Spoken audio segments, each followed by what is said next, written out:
எல்லோருக்கும் வணக்கம். ஜிஎஸ்டி சட்டம் மூலம் உங்கள் அனைவரும் சந்திப்பதில் மிகுந்த மகிழ்ச்சி.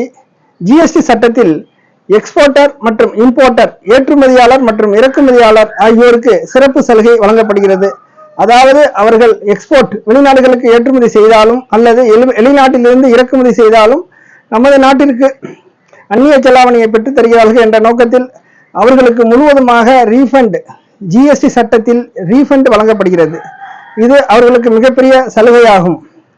அந்த வகையில் அவர்களுக்கு அதிகப்படியான கட்டுப்பாடுகள் விதிக்கப்படுகிறது. அதிகப்படியான சட்டத்திட்டங்களும் முறையாக அவர்கள் செய்தால்தான் அவர்கள் செய்துள்ள வணிகத்திற்கு அங்கீகாரம் கொடுத்து ரெகனைஸ்டு அவர்கள் ஒரு சரியான எக்ஸ்போர்ட்டர் இம்போர்ட்டர் என்று ஐகோடு பெற்று அவர்கள் வணிகம் உலக நாடுகள் முழுவதற்கும் செய்யலாம் என இந்திய அரசாங்கம் ஜிஎஸ்டி சட்டத்தில் சொல்லப்பட்டுள்ளது. ஆக அந்த மாதிரியான ஒரு முறைகளை உள்ளூர் வணிகம், குறிப்பாக தமிழ்நாட்டிற்கு வெளி மாநிலங்களுக்கு செல்லாத உள்ளூர் வணிகர்களுக்கு அதே சட்டத்திட்டங்கள் ஜிஎஸ்டியில் நடைமுறைப்படுத்துவதால் தான் மிகப்பெரிய ஒரு சிக்கலையும் ஒரு சங்கடத்தையும் பொருளாதார இழப்புகளையும் வரித்தொழில் சந்திக்கிறோம், சில்லறை வணிகத்திலும் சந்திக்கிறோம்.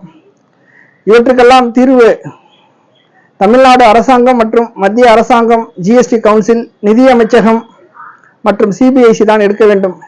ஏனென்றால் அவர்களுக்கு முழுமையாக வியாபாரம் செய்யக்கூடிய அளவுக்கு பொருளாதார பலமும் உண்டு. எக்ஸ்போர்ட்டர் அண்ட் இம்போர்ட்டருக்கு அனைத்து விதமான உள்கட்டமைப்பு வசதிகளும் உண்டு.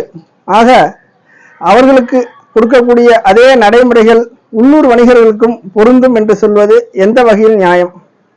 இவற்றையெல்லாம் தான் கிரீவன்சஸ் ரெட்ரஸல் கமிட்டி அவர்களுக்கு தமிழ்நாடு மாநில வணிகர் சங்கமும், தமிழ்நாடு மாநில வரி ஆலோசகர் சங்கமும், தமிழ்நாடு ஜிஎஸ்டிபிக்கள் சங்கம் மற்றும் அகில இந்திய வணிகர் சங்கம் மற்றும் அகில இந்திய வரி ஆலோசகர் சங்கம் மற்றும் அகில இந்திய ஜிஎஸ்டிபிக்கள் சங்கம் வலியுறுத்த வேண்டும்.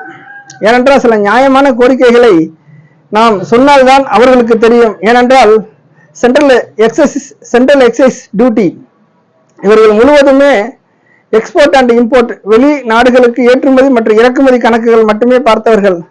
அவர்களுக்கு 5 லட்சம் 10 லட்சம் 30 லட்சம் 50 லட்சம் உள்ள வியாபாரம் என்று என்னவென்றே தெரியாது. ஏலாம் கிட்டத்தட்ட பார்த்தா 100 கோடி 200 கோடி வியாபாரிகளுக்குத்தான் அவர்கள் கணக்கு பார்த்தார்கள், அவர்களுக்கு ரீஃபண்ட் வழங்கினார்கள். ஆக இது போன்ற சட்ட சிக்கல்கள் சில்லறை வணிகத்துக்கு ஏற்பட வாய்ப்பே இல்லை. ஆக இந்த காணொலி உங்களுக்கு பிடித்திருந்தால் லைக் செய்யுங்கள், மறக்காமல் சப்ஸ்கிரைப் செய்யுங்கள். உங்கள் Pattukkottai R Ramesh, GST practitioner. மேலும் உங்கள் நண்பர்கள் மற்றும் ஷேர் செய்யவும். நன்றி, வணக்கம். மீண்டும் அடுத்த காணொலியை சந்திக்கிறேன்.